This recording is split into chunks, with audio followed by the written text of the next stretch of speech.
Every morning at 5:45, farmers across the American interior wake up and check the commodity markets before they check anything else. Not because they want to, because they have to. The price of soybeans in Chicago determines whether the work they are about to do that day will earn them anything, lose them money, or simply subtract from the debt they are already carrying. 3 years ago, soybeans hit $17 a bushel. Today they trade around $10. That $7 per bushel difference, spread across the thousands of acres that a modern operation requires to stay viable, is the difference between a farm that survives and a farm that doesn't. In 2025, 315 American family farms filed for Chapter 12 bankruptcy protection. That is a 46% increase from 2024, which was itself a 55% increase from 2023, which was itself higher than the year before. 3 consecutive years of accelerating farm bankruptcies, and total farm debt projected to hit a record $624 billion in 2026. These are not preliminary numbers. These are U.S. courts' data and USDA balance sheet projections reported by the American Farm Bureau Federation in February 2026. The Midwest accounted for more than a third of those bankruptcies, and filings there increased by 70% in a single year. The Southeast nearly matched that number. Those 2 regions produced more than 2/3 of every farm bankruptcy in the country. The Ozarks sits at the intersection of both regions. And 62% of agricultural economists surveyed in early 2025 said they believe the American farm economy is currently in a recession. 85% said they believe the situation will accelerate bankruptcies and consolidation in the coming months. The USDA described the situation as a golden age for American farming. Subscribe right now, hit the button and the bell. To understand what is actually happening, you need to understand the trap that American farmers have been walking into for 40 years without the media that covers the farm economy fully explaining it. Farmers are caught between 2 sets of monopolies, on the side of what they buy and on the side of what they sell. They have no leverage in either direction. On the input side, the seeds, the fertilizer, the machinery required to plant and harvest at the scale modern farming requires, consolidation has eliminated the competition that once kept prices tied to actual market conditions. In the 1980s, there were thousands of independent seed companies operating across the American Farm Belt. Through a series of mergers, acquisitions, and patent-driven consolidations, that number has collapsed to essentially 3 companies controlling the commercial seed market. 46 fertilizer firms have consolidated into 4. 2 companies dominate the market for the tractors and combines that every large operation requires. And because they have no meaningful competition, these companies price their products at whatever level the margin of farm profitability allows, then adjust upward as government support payments create headroom. The result is that farmers now pay 3 times more for their inputs than they did in the 1990s, while the prices they receive for the crops those inputs produce have not come close to keeping pace. The math does not work. It has not worked for a long time. And the companies that sell farmers their seeds and their fertilizer and their equipment know it does not work because they price their products up to the edge of what farmers can absorb before they fail. Not past that edge because a dead customer buys nothing. Just up to it. Hit the like button. It tells the algorithm this story matters. On the output side, the squeeze is equally documented and equally unaddressed. 4 global grain companies, Cargill, Bunge, Archer Daniels Midland, and Louis Dreyfus, control approximately 80% of the American grain market. In many rural counties, a farmer who wants to sell their corn or soybeans has access to 1 or 2 buyers. Not a competitive market.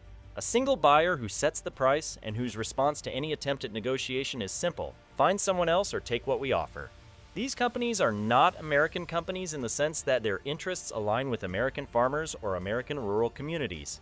Cargill is among the largest agricultural exporters in Argentina and Brazil. When China, the dominant buyer of American soybeans, shifted its purchasing toward South American suppliers in response to American trade policy, the global grain companies adjusted. They had operations in Brazil. They continued to profit. The American farmers who had been growing soybeans for the Chinese market did not have operations in Brazil.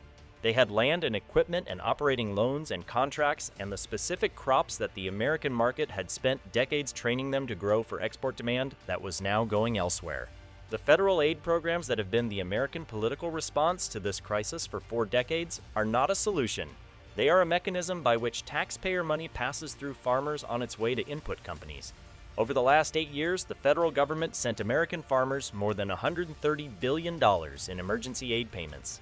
When a farmer who is carrying significant operating debt from seed purchases, fertilizer purchases, and equipment loans receives an aid payment, that money does not stay on the farm. It flows immediately to the creditors who are owed for the inputs that produce the crop that's sold at a loss. The seed company gets paid, the fertilizer company gets paid, the equipment lender gets paid. The farmer receives a temporary reduction in the debt that will accumulate again at the same rate in the next growing cycle. The next aid package will be required. The companies that produce the inputs do not experience this as a crisis. They experience it as a reliable receivable cycle backed by the federal government. Some farmers have described this as laundering tax money. The description is accurate as a structural matter. The government writes checks to farmers. The farmers pay the companies. The companies profit. The rural communities where the farmers live watch their businesses close, their schools consolidate, their hospitals reduce services and eventually shut down. As the economic base narrows to the handful of large operations that have survived consolidation, operations that are themselves increasingly owned by investors rather than by the families whose names are on the mailboxes at the end of the lane. Since 1997, the United States has lost more than 300,000 farms. Since 2017 alone, more than 160,000 farms have closed. The farms that replaced them were not new farms started by new farmers. They were acres absorbed into larger operations or purchased by institutional investors. The rural towns those farms supported lost their customers. The parts stores closed. The restaurants closed. The schools consolidated. The pattern repeats in county after county across the American interior in a sequence that is predictable, documented, and continuing.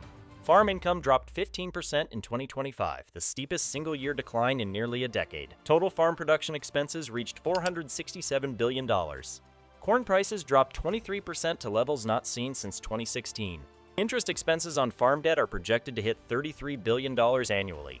The operating loans that farmers are carrying are larger and longer than they were a year ago, which is what lenders do when they want to defer recognizing losses rather than force a resolution. The food security dimension of this crisis receives the least coverage. Household food insecurity in the United States reached 13.7% in 2024, meaning nearly 1 in 7 American households had difficulty consistently accessing sufficient food. The federal survey that tracked this number was discontinued in September 2025. The economists responsible for producing it were put on leave 2 days after the discontinuation was announced.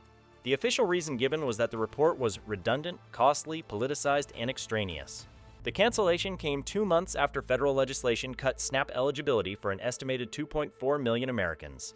The country is simultaneously losing the farms that produce its food and losing the tracking mechanism that measures whether its people can afford to eat. These two things are happening at the same time and are not frequently discussed in the same sentence. The proposed solutions tend to cluster in the wrong place. More aid packages have been the primary political response for decades. More aid packages flow through farmers to the input companies the same way every previous aid package did. Trade deals have been offered as solutions. The argument that more export markets will raise crop prices and restore farm profitability. The global grain companies support more trade deals because they have operations in every export market and profit from volume regardless of price. The American farmers who supply that volume have seen what 4 decades of trade-focused agricultural policy produced. A farm economy that is dependent on export demand it cannot control, serviced by monopolistic input suppliers it cannot negotiate with, squeezed by grain buyers it cannot walk away from, and supported by government payments that make the corporations richer without making the farmers solvent. The structural solution that agricultural economists have identified: supply management, establishing price floors that guarantee farmers a modest profit margin on their production rather than requiring them to race against global competition to the bottom, was part of American agricultural policy before it was dismantled in the 1980s and 1990s.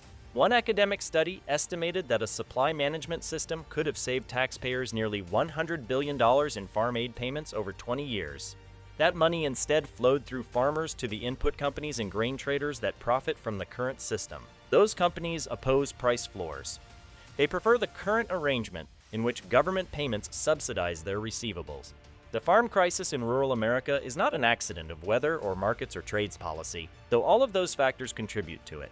It is the predictable consequence of a system in which the companies that sell inputs and buy outputs have accumulated enough market power to ensure that the margin of farming belongs to them rather than to the farmers, and in which the government's response has been to subsidize that arrangement rather than change it.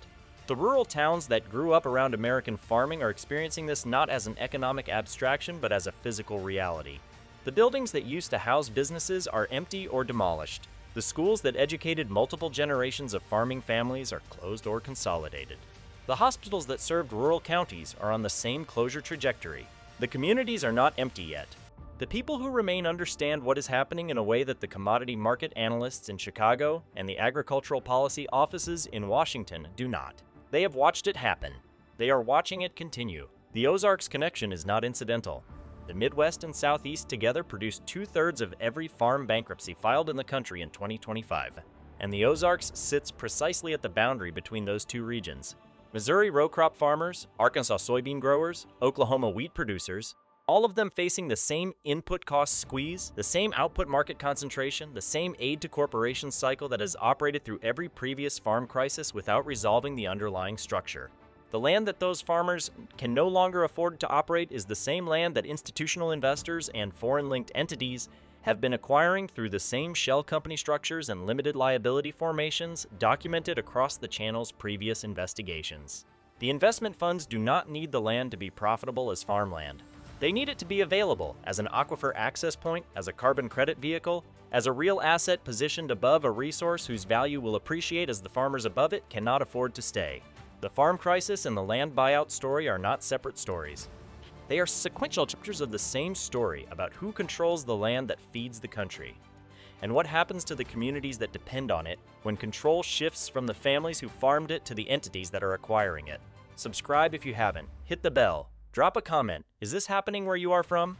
Because the number that gets reported is the bankruptcy count, and the bankruptcy count doesn't include the farms or the ones where the family kept the land but stopped farming it, or the ones where the farmer took an off-farm job to survive, and the farming became secondary to the income required to service the debt. The actual count is larger than the official number, and the official number is already alarming. Thank you for watching. The truth doesn't shout. It waits for you to look closer.